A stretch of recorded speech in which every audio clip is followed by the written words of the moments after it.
Estás con SBS Spanish. Encuentra más historias fascinantes en sbs.com.au/Spanish. Boletín de noticias con Esther Lozano.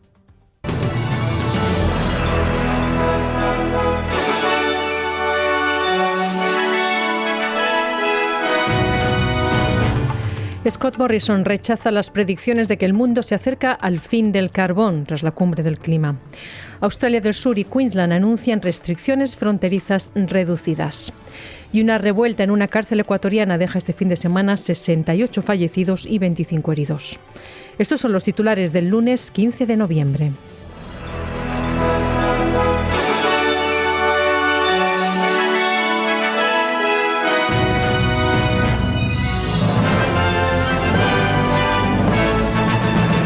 El primer ministro británico Boris Johnson dice que el acuerdo alcanzado en la cumbre del clima de la ONU en Glasgow suena como la sentencia de muerte para el carbón. It is beyond question that Glasgow has sounded the death knell for coal power. No cabe duda de que Glasgow ha dado el toque de gracia a la energía del carbón. Esta cumbre, la COP26, nunca iba a poder detener el cambio climático. Como bien dice, nunca íbamos a poder detenerlo. Ahora en Glasgow eso nunca estuvo en las cartas. Pero lo que la gente pensaba que podíamos hacer era reducir la tasa de aumento. Podemos presionar, engatusar, alentar, pero no podemos obligar a las naciones soberanas a hacer lo que no desean hacer, decía Boris Johnson. Esto se produce a pesar del hecho de que un cambio de última hora diluyó el lenguaje crucial sobre el carbón y se cambió desde optar por reducir gradualmente en lugar de eliminar gradualmente la energía del carbón. Siendo esta la principal fuente de gases de efecto invernadero, varios países, incluidos los pequeños estados insulares, han expresado su profunda decepción por el cambio en las intenciones respecto al carbón. El presidente de la conferencia COP26, Alok Sharma, dice que China e India tendrán que justificar el cambio después de su insistencia en la reformulación del acuerdo final. Y por su parte, el primer ministro australiano Scott Morrison no está de acuerdo con el decreto del primer ministro británico Boris Johnson de que el carbón está a punto de desaparecer. Él dice que la inversión en manufactura y tecnología serán claves para un reinicio económico nacional. Do you agree that COP26 sounded the death knell on coal? No, I don't believe it did. And for all of those who are working... Una reportera pregunta, ¿está de acuerdo en que la COP26 dio la orden de muerte al carbón? A lo que Morrison responde, no creo que así fuera. Y para todos aquellos que están trabajando en esta industria en Australia, continuarán trabajando en esta industria durante las próximas décadas, porque habrá una transición que se producirá durante un largo periodo de tiempo. No me disculpo por el hecho de que Australia defienda nuestro interés nacional, ya sean nuestros intereses de seguridad o intereses económicos. Tenemos un plan equilibrado para lograr cero emisiones netas para el 2050, pero no vamos a hacer que los australianos en zonas rurales y regionales paguen por eso, decía Morrison. Mientras tanto, algunos parlamentarios liberales han dicho que quieren que Australia se comprometa con recortes de emisiones más fuertes en 2035 y el parlamentario de Nueva Gales del Sur, Dave Sharma, dijo que cree que es posible reducir las emisiones entre un 40 y un 45% en ese periodo de tiempo. Sharma dijo a Sky News hoy lunes que la dirección de ese viaje estaba muy claramente alejada de los combustibles fósiles. Y por su parte, el líder de la oposición ha criticado al gobierno federal por su enfoque inconsistente de las políticas de cambio climático y ha prometido que el Partido Laborista publicará su propio plan detallado para fin de año. Well, we will have our policy announced before the end of the year. That will continue to roll out. Tendremos nuestra política anunciada para fin de año que continuará implementando el complemento de los compromisos que ya hemos hecho. El gobierno de Morrison firmó un objetivo más alto para el 2022 en la Conferencia de las Partes, que estará vigente para el 2030, y luego la abandonaron. ¿Por qué cuando se trata de Scott Morrison lo que dijo ayer no importa hoy?, decía Albanese, el líder de la oposición. Y cambiamos de asunto. Australia del Sur ha confirmado que sus fronteras se abrirán a los viajeros completamente vacunados a partir del 23 de noviembre, que es cuando el Estado llegará al 80% de los niveles de vacunación. Sin embargo, el premier Marshall dice que el uso de mascarillas y otras órdenes de salud pública permanecerán vigentes hasta que el Estado alcance una tasa de vacunación del 90%, lo que confía en que ocurrirá antes de fin de año. So there'll be no changes to the public health and social measures in South Australia until we get through to that. No habrá cambios en las medidas sociales y de salud pública en Australia del Sur hasta que alcancemos esa tasa del 90% de vacunación completa. Pero reduciremos de manera muy significativa los requisitos de pruebas, rastreo, aislamiento y cuarentena por el COVID, decía el Premier de Australia del Sur, Marshall. Los residentes en este estado, completamente vacunados, ahora solo tendrán que ponerse en cuarentena durante 7 días si son un contacto cercano de un caso de COVID, según las nuevas reglas, mientras que aquellos que no estén vacunados tendrán que permanecer en cuarentena durante 14 días. Y el Gobierno de Queensland adelanta la apertura de la frontera del estado a las 5 de la tarde de hoy lunes para algunos viajeros interestatales completamente vacunados. Esto se produce cuando el estado alcanza tasas de vacunación de doble dosis del 70%. Esto fue ayer domingo, lo que ocurrió antes de lo previsto.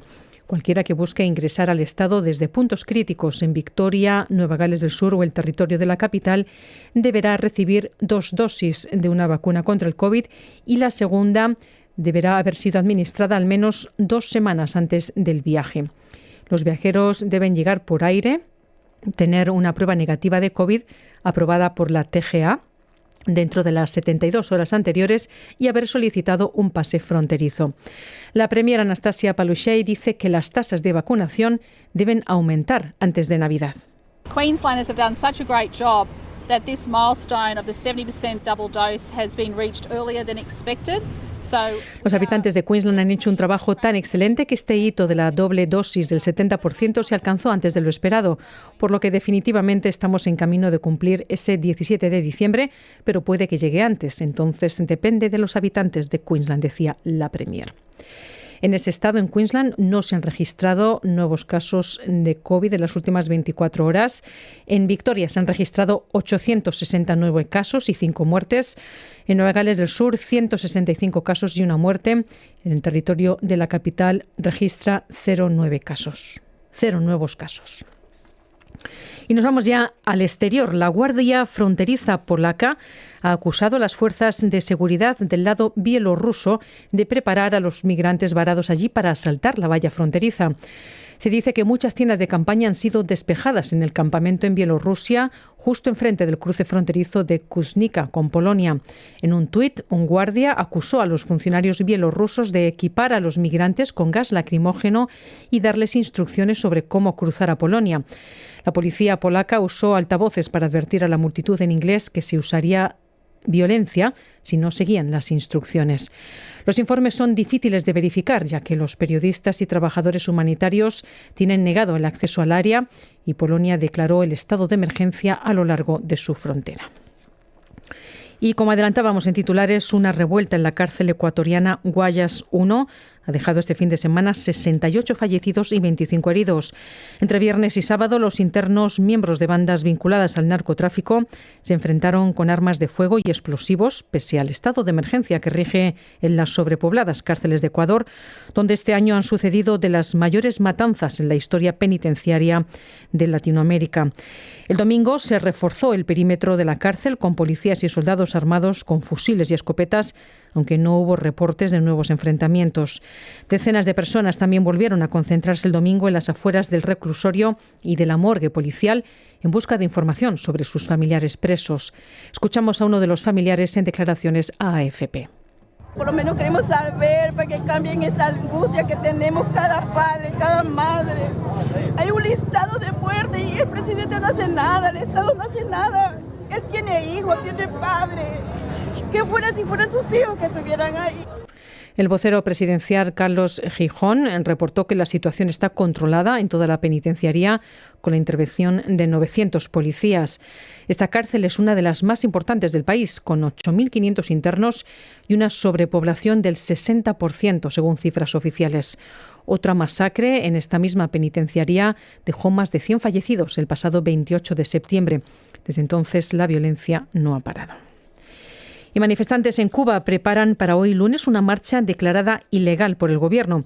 Demandan la liberación de presos políticos tras las históricas manifestaciones del 11 de julio al grito de «Tenemos hambre y libertad», que dejaron un muerto, decenas de heridos y 1.270 detenidos, de los cuales 658 aún están en prisión, según la ONG Cubalex. Esta nueva convocatoria se produce cuando Cuba reabre fronteras al turismo internacional, los niños vuelven a las aulas y La Habana celebra su 502 aniversario. El presidente de Cuba, Miguel Díaz-Canel, prometió el domingo que Cuba va a vivir en paz al rechazar el desafío del opositor Junior García, quien se encuentra sitiado en su casa por agentes de seguridad que buscan impedir que se manifieste en solitario en La Habana.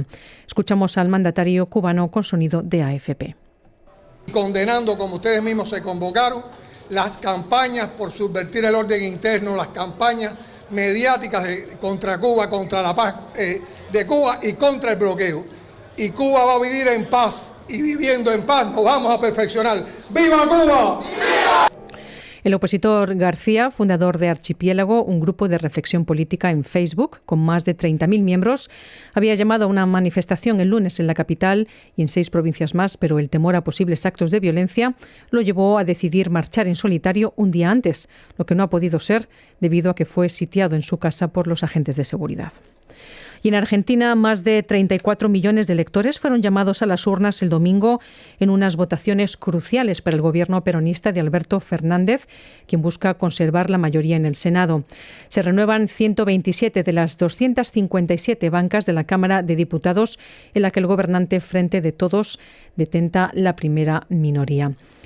Tras el revés sufrido por el Gobierno en las primarias de septiembre, es clave lo que ocurre este domingo en la populosa periferia de Buenos Aires. La capital y otras grandes ciudades están en manos de la oposición. La jornada transcurría sin incidentes ni mucha espera en los centros de votación. Pasadas 4 horas de comicios había votado el 30,5% del padrón, según las autoridades.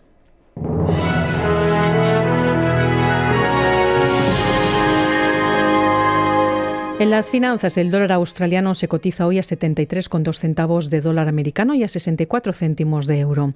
Y en los pronósticos del estado del tiempo para esta tarde, Perth presenta sol y 26 grados de máxima. Adelaide, lloviznas con 17 de máxima.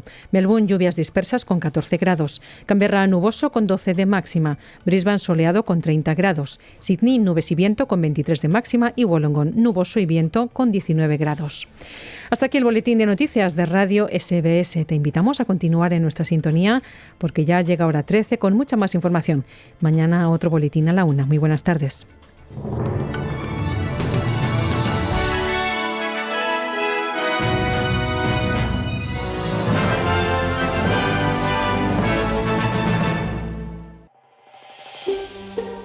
¿Quieres escuchar más historias como esta? Descárgatelas en Apple Podcasts, Google Podcasts, Spotify o en tu plataforma de podcast favorita.